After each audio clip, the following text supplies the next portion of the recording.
This is Ian Williams, and I'm here with Neal Tilley from Alcatel-Lucent to discuss the information overload as part of V3's Information Overload Summit. Neal, thank you very much for joining us. Thanks.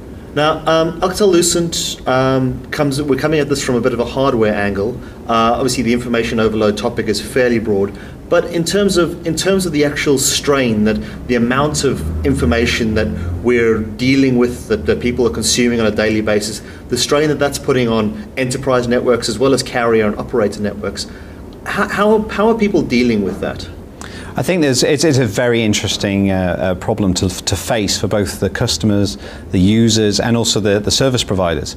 The enterprises have invested many times into the next wave of bandwidth, of switching, of technology to basically cope with that overload, if you like. But there's actually two ways that we're seeing it. One is a blurring of the line between software and hardware. The customers and the enterprises have also blurred with the service providers in the sense of software as a service, cloud computing. So we're seeing it from many different angles, and Alcatel-Lucent really has come together with its overall portfolio to look at that in terms of what we call the dynamic enterprise. And this is really about what we call application enablement. So that's where organizations can look at that data and see how much that's coming from different areas of the users, from storage, from the different applications that they've moved to, whether they be vertically sensitive applications that they've built in-house that they've had to develop. So from our point of view, a lot of that overload has come from the way people communicate. And we're seeing this from a point of view of social networking, we're seeing it from a point of view of mobile devices, but we're also seeing it from the aging, the differences in users. We have the older, more risk-averse baby boomers to the Generation X prosumers who built all of these, their professional lives on some of their consumer devices. And now we see the Generation Y, which are pumping out broadcast of data. You add that with the storage, and that's where you have this real appeal with going to cloud computing. So what we're looking at is to help the enterprises create their own software as a service in-house, but also see where they can leverage the service providers to provide that service, so that you get things like price per user models, you get a more bandwidth friendly type business case, and also there's a huge green benefit to going into more virtualized services, etc. Now we're trying, as Alcatel-Lucent sits in both camps, the enterprise and the carriers, is to give them the support so that the enterprises don't lose that control, that autonomousness, and that really comes down to agnosticity and openness, and that comes, for examples, a mobile device. Moving into the technologies like LTE, for example, where an iPhone will be able to get instant video and instant collaboration in a business is hugely productive. But of course the pressure on the carrier network and the mobile network has to be supported by the data network and the infrastructures that are inside, just like the enterprise itself. So new technologies like 10 gig LAN, all these sort of things are coming on. But really, it's about how we communicate and helping that collaborative state, what we call contextual communications, so that the ability to have the right person at the right time, regardless of device and wherever they are, whatever location. And we call that the dynamic enterprise, and also leverages web and that software as a service in enterprise too. So all of these things is quite confusing right now in that curve, in that typical product life cycle. But Alcatel-Lucent is seeing it from each of its different customers, trying to get close to the customers. But I think it's a very interesting time for the industry. And in terms of how do the business networks and even the carriers sort of help cut through the noise? When you've got an employee who's as much doing his social networking as he is dealing with work email and personal email, and then maybe something like a video conferencing or some other collaboration suite. I mean, a lot of those are very taxing, bandwidth-heavy applications. How does the business, the IT manager or the network manager know to cut through how to cut through that noise and make sure that those mission-critical or those real-time applications can be delivered smoothly, whilst still allowing people to be able to do the other things that they want to or need to do? I think it's a very good point. I think that there's many different viewpoints. I mean, hardware manufacturers see it in one way, software manufacturers see it in another. The carriers might see it differently. I think from a point of view, the way that we've looked at it, and we've got a lot of real positive feedback from enterprises, is in event management. And the reason why that bit is beneficial is because a user is now getting assistance from the network to help decide when it's a private call, when it's a public call, when it's a private email, when it's a public email. You know, when is it a broadcast message from a Twitter or a Facebook? When is it a Yammer or a LinkedIn request? You know, those things. So having a software architecture that's open to bring all of these in. I'll give you an example. Instant messaging today is it's singular. You know, if I'm in Microsoft OCS, if I'm in Lotus Same Time, if I'm in Google Talk, if I'm in Skype, they instant message each other. But when we make phone calls, we don't really care what the device is that we're phoning. So really, we're moving those rich communication, into an environment where it should be agnostic. And then having some sort of intelligence inside of that network and those devices to say, I will deal with this, I will help the user manage all these different communications. Now the benefit, in terms of the information, or what we call the knowledge overload, is that it helps manage that knowledge. So it's much more easier for the user to get benefit in their private and their public life. Also, the benefit is that it cuts down the communications. So if I'm instant messaging, I see your presence, and you say I'm busy, I don't make that telephone call. So there are some trade-offs, if you like, some offsetting. So I think the information that's out there it seems like it's getting more, but in fact it's just that we're bringing it more together.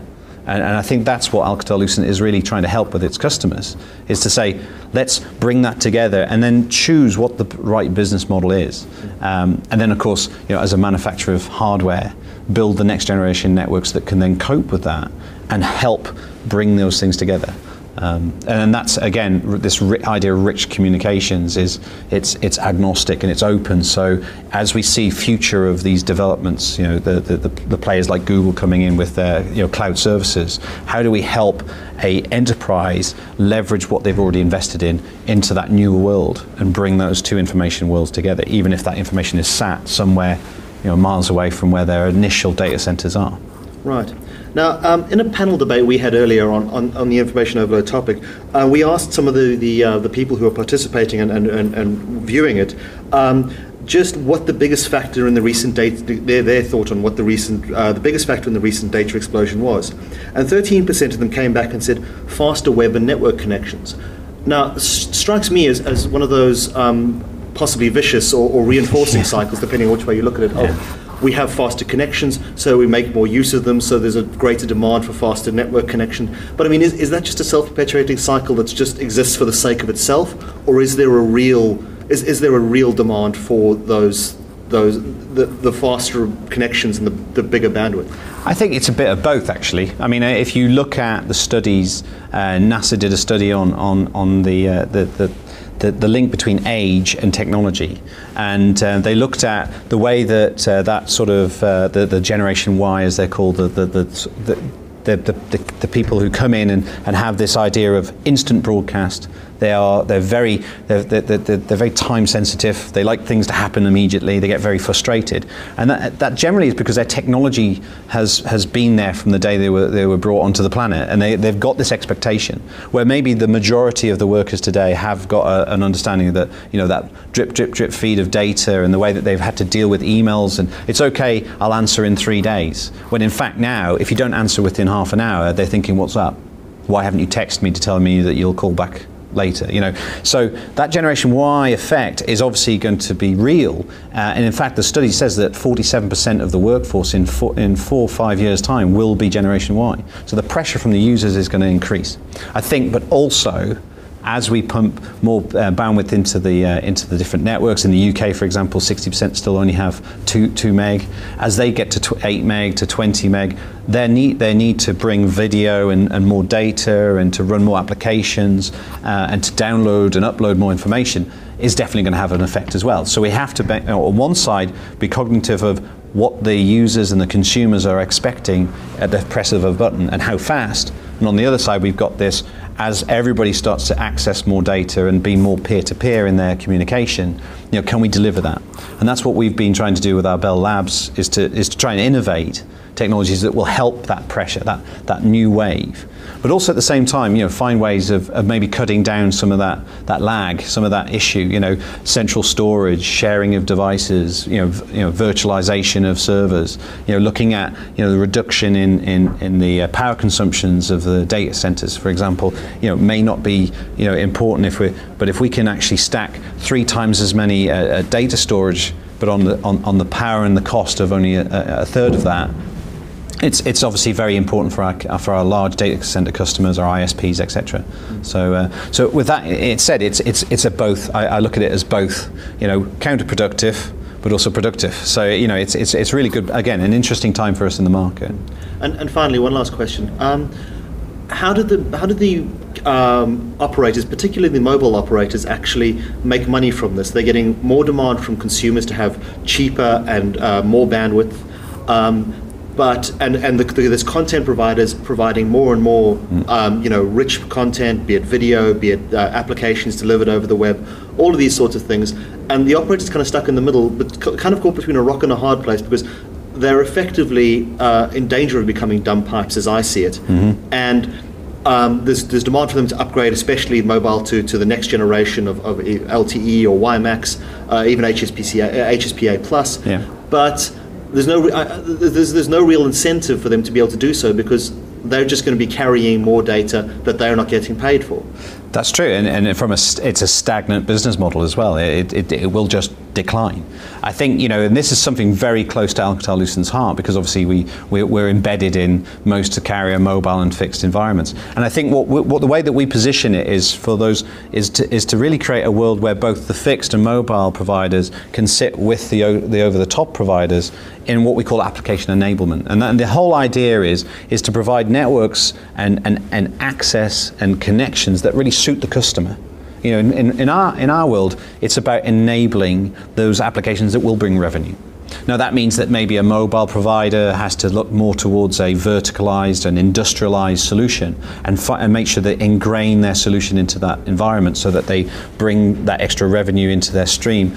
There's also environments where instead of just trying to chop up a service so that they can try and charge by the minute, etc., people have to start looking at bandwidth as a charging method. Anybody who's looking at price per minute and price per second and all this sort of stuff eventually is going to be played out, because the data pipes are going to be so capable of transporting voice and video that there's no real that they need to make that change to the IMSs and the future type next generation networks. So verticalizing and also making sure that the applications are enabled on your platform so that you can bring that revenue to your stream, instead of losing it to, say, the third tiers, fourth tiers that have come in and just got a content model.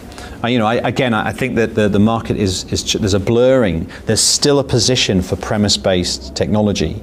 There's still a private infrastructure, an in-source benefit for enterprises, but they can still leverage these cloud services, these software as services. And I think the mobile providers can take benefit from that. There really is a market there for them. They just need to look at their legacy today and say, we need to open up a bit more and maybe get a bit closer to the customer's needs, which is why we say that there's a blurring between the enterprise and the carriers today, that they're starting to see this IP revolution has caught up. The two bodies have caught up, and there's a much more connection, and there's some real benefit there and some real market capabilities. Something that's really positive for us as a manufacturer and as an innovator in that space. Excellent. Well, thank you very much for your time. Thank you for coming in, and hope you enjoy the rest of the Information Overload Summit. Thank you. Thank you very much.